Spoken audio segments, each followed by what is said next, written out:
เส้นทางสู่อำนาจมีรารอยไม่มีใครน้ำตา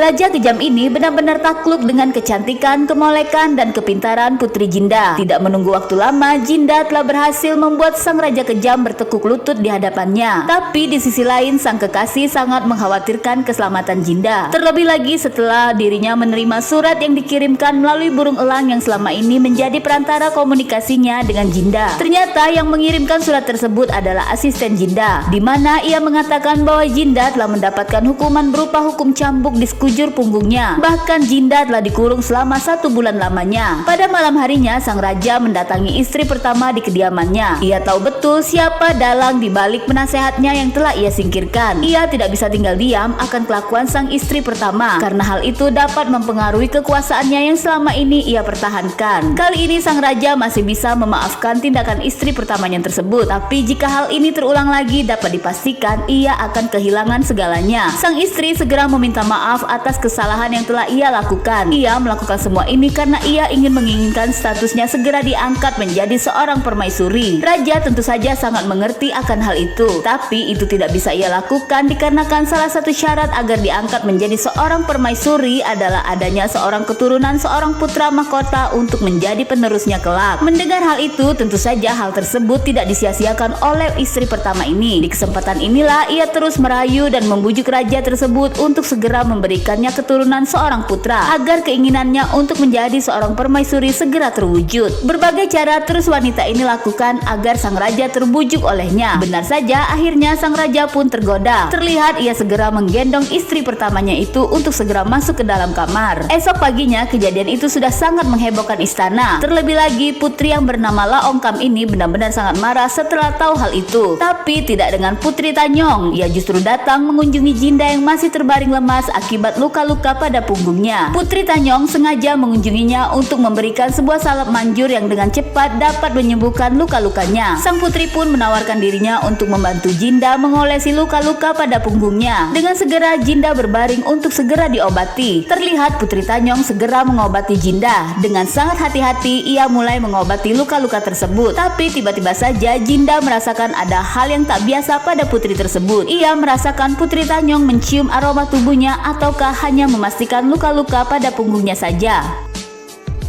Ternyata Putri Tanyong tidak sebaik yang dikira. Ia memang sengaja mengunjungi Jinda bukan untuk melihat keadaan kondisinya, melainkan ingin memastikan apakah benar burung elang yang ia lihat tempo hari yang berkeliaran di seputaran istana adalah milik Jinda. Memang benar, setelah asistennya diam-diam mengecek area di kediaman Jinda, ia menemukan kotoran burung dan tiang burung yang berada di dalam kediaman Jinda. Kini Putri Tanyong sudah menyimpan sebuah rahasia besar dari Jinda, dan tentu saja rahasia tersebut tidak akan ia ungkapkan untuk sekarang ini. Ia terlebih dahulu akan menyimpan rahasia ini dan akan ia gunakan di lain kesempatan yang benar-benar tepat. Keesokan harinya tibalah waktu penobatan keempat selir, di mana para selir-selir tersebut akan diberikan simbolis secara khusus oleh raja di hadapan banyak orang. Dimulai dari istri pertama, kemudian disusul selir yang bernama Laongkam dan selir yang ketiga yaitu Tanyong, hingga tibalah giliran Jinda yang berhadapan dengan sang raja. Tapi terlihat mata sang raja tidak berkedip saat melihat Jinda yang benar-benar cantik dan telah membuatnya jatuh cinta. Melihat pemandangan tak biasa itu tentu saja membakar api cemburu terhadap ketiga selir raja di sana. Terutama istri pertama ini tampak jelas kegelisahan hatinya yang mungkin saja posisinya kelak akan digantikan oleh Jinda. Dalam sekejap tubuh istri pertama ambruk, ia tak kuasa menahan amarahnya hingga sebabkan ia tak sadarkan diri. Terlihat jelas kekesalan di mata Jinda melihat reaksi berlebihan sang istri pertama tersebut. Sesaat setelah melaksanakan penobatan kepada keempat selirnya, sang raja pun dengan segera menemui pengawal kepercayaannya dikarenakan telah ditemukan penyusup di istananya. Bahkan penyusup itu membawa banyak senjata yang disembunyikan di balik dedaunan yang dibawa di dalam gerobaknya. Sang raja benar-benar sangat murka karena ia sangat tahu betul bahwa penyusup itu adalah orang suruhan yang dikirim oleh salah satu selirnya yang ingin membunuhnya. Dengan besi panas yang menempel ke tubuh penyusup itu, sang raja terus menanyakan siapa yang memerintahkannya melakukan hal itu. Tapi seberapa keras pun raja menanyakan hal itu, tetap saja penyusup itu tetap tidak mengaku sampai akhirnya akhirnya sang raja tidak dapat lagi menahan kesabarannya. Dalam sekejap penyusup itu tewas di tangan raja kejam itu. Di sisi lain terlihat ketua dayang ini sedang memeriksa salah satu orang yang baru saja datang ke istana itu. Merasa curiga dengan gerak-gerik dan penampilannya, ketua dayang ini memaksa akan membuka paksa kain penutup kepala orang asing tersebut. Tetapi wanita tua ini segera menghentikannya dengan mengatakan bahwa penampilan orang yang baru saja ia bawa ini benar-benar menjijikan. Ia takut setelah ketua dayang membukanya akan tertular penyakit. Wanita tua ini terus memohon agar mengizinkannya, tapi kenyataannya ketua dayang ini tetap membuka paksa tutup kepala orang asing itu. Hingga terlihatlah penampilan wajah orang asing itu benar-benar sangat menjijikan. Ternyata orang asing menjijikan itu adalah Wamon yang dengan sengaja menyamar dan menyelinap masuk ke istana itu untuk menemui sang kekasih Jinda. Mengetahui Wamon sudah memasuki istana, tentu saja Jinda segera menemuinya dan melepas kerinduannya selama ini. Tapi baru saja keduanya bertemu, sang asisten dari istri pertama ini tiba-tiba saja mendatangi Jinda.